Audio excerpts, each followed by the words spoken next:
পরকীয়ার করার কারণে অ্যাসিড দিয়ে মুখ পুড়িয়ে দিল স্বামী। হ্যাঁ দর্শক, এখন এই মুহূর্তে আমরা এমনই একটা ঘটনার সম্মুখীন হয়েছি। চলুন বিস্তারিত তাদের কাছ থেকেই জানার চেষ্টা করব। আসসালামু আলাইকুম। ওয়ালাইকুম আসসালাম। আচ্ছা, আপনি তো এই যে অ্যাসিড দিয়ে যে আপনার বউয়ের মুখটা পোড়াইছেন, আপনিই তো সেই ব্যক্তি, তাই না? জি, আমি। তো কি কারণে এরকম একটা নিষ্ঠুর কাজ করলেন? আপনাদের চোখে নিষ্ঠুর, কিন্তু আমার চোখে নিষ্ঠুর না। কেন জিজ্ঞেস করেন যে কেন? হ্যাঁ ভাই, কেন? কেন হলে এই যে আমার ওয়াইফ দেখেন সারাদিন বাসায় বসে থাকে, হাতে টাচফোন আছে, আমি বাইরে প্রতিনিয়ত কাজ করি, এই রোদে ভিজি বৃষ্টিতে ভিজি, দুপুরবেলা খাবারের টাইমে এসে খাবার পাই না। ফোনে কথা বললে আমার খালা ফোন করছে, আমার ফুফু ফোন করছে, এত ফোন করতে আসে। হঠাৎ করে আচ্ছা, আপনি যে পরকীয়া, আপনি কি হাতে নাতে ধরছেন? সে পরকীয়া লিপ্ত ছিল অবশ্যই আমি এরকম আর কি হাতে হ্যাঁ, নাতে আমি ধরছেন? হাতে নাতে ধরার কারণেই আমি কাজে গেছি, কাজে যাওয়ার কথা বললে আমি আদৌ কাজে যাই নাই। আমি আচ্ছা, আপনি মূলত যে আপনার ওয়াইফকে যে পরকীয়া সেই ছেলের সাথে কিভাবে দেখছেন সেটা একটু বলবেন প্লিজ। আসলে কিভাবে দেখছি এটা বলতে গেলে তো একটু সমস্যা, তারপর আমি বলি, কারণ আপনারা না বললে তো বুঝবেন না। আমি কাজের কথা, এর আগের দিন এর রাত 12টা বাজে ফোন আসে, আমি ফোনটা চেক করি, ফোনটা চেক করার পর বিচ্ছিরি মেসেজ, আচ্ছা আচ্ছা, যেগুলো হয়তো এখানে বলা সম্ভব না। তো আমি কাজের কথা বললে আমি কাজে বের হই, কিন্তু আসলে আমি কাজে যাই না। ঘরের পিছন থেকে আমি আসছি, আসার পর দেখি ও একটা পরপুরুষ নিয়ে ঘরের ভিতরে আসে। তো আমি চিন্তা করলাম, হাতে নাতে ধরার পর আমি ডাক দিছি, বলে আমার খালাতো ভাই। আমি তো আমার শ্বশুরবাড়ির লোক। যাই হোক দর্শক, বুঝতে পারছি সে কি আসলে মানে বলতে চাচ্ছে। সে একজন হাজবেন্ড হয়ে এইরকম একটা খারাপ কথা মুখ থেকে বলতে চাচ্ছে না। তো আসলে প্রত্যেকটা হাজবেন্ডই এটা হলো খুব কষ্টের। তো আমরা একটু এই মুরব্বীদের সাথে কথা বলবো। আচ্ছা আন্টি, আসসালামু আলাইকুম। তো আপনার তো ছেলের বধূ, মানে পুত্রবধূ। হ্যাঁ, তো আপনার পুত্রবধূকে যে এইভাবে মানে এরকম একটা খারাপভাবে ধরছে, এটা কি হাতে নাতে ধরছে না এটা কি আমাদের বলবেন? এটা হাতে নাতে ধরছে, কারণ এমনি সংসারে কাজ কাম করে না, টুকটাক আমি দেখি ফোনে এইভাবে কথা বলে, মাঝে মাঝে ওই ছেলের সাথে দেখাও করে। যদি বলি ডাক্তারের কথা বলে যায়, আচ্ছা যাক সমস্যা নাই।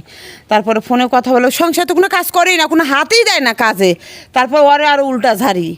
আচ্ছা, আমার পোলা নিজের চোখ দিয়ে দেখছে হাতে নাতে ধরছে, কিন্তু একটা সমস্যা আমার ছেলে ভুল করছে যে ওই অ্যাসিড দিয়ে মুখটা পুড়ে, কারণ উনার যখন পরকীয়া আছে দেখছে ধরছে সমস্যা নেই, উনি তো তালাক দেওয়া। আচ্ছা দর্শক, প্রত্যেকটা হাজবেন্ডই আর কি ও তখন কি করবে না করবে যদি তার ওয়াইফ পরকীয়া এরকম হাতে নাতে এইভাবে লিপ্ত হয়, সেটা দেখে কোনো ছেলেরই হয়তো বা মানসিক অবস্থা ঠিক থাকে না, তার কারণে হয়তো বা এরকম একটা কাজ করছে। তো আমরা সরাসরি তার সাথে কথা বলবো। আচ্ছা আপু, আপনি যে এইভাবে আপনার হাজবেন্ড এবং আপনার সন্তান রেখে এইভাবে যে পরকীয়া করলেন, তো এটা আপনি কত মানে কি, এটা কেন করলেন? এরকম একটা অন্যায় কাজ কেন করলেন?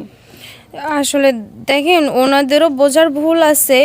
আর হ্যাঁ, আমি অন্যায় করেছি, তার জন্য উনি এটা তো করতে পারে না যে আমার চেহারাটা নষ্ট করে দিল, আমার লাইফটা নষ্ট করে দিল। উনি আমাকে ডিভোর্স দিয়ে দিতে পারতো, আমি যেখানে যাইতাম, বাপের বাড়ি থাকতাম। হ্যাঁ, তোমাকে আমি ডিভোর্স দিয়ে দিই, তার মানে তুমি আরেকটা সংসার যাইয়া পোড়াও, এই জন্য আমি তোমার ডিভোর্স দিয়ে দিই। তোর এই পোড়ামুখ এইরকম থাকবে, তুই আমার ঘরে যতদিন থাকবি তোর এই পোড়ামুখ থাকবে, তুই যেন আরো কোনো সংসার, কোনো পুরুষ কাউকে যেন আর নষ্ট করতে না পারে, সেটা হলো তোর জীবনের কারণে আমাদের প্রতিনিয়ত ঝগড়া হয়।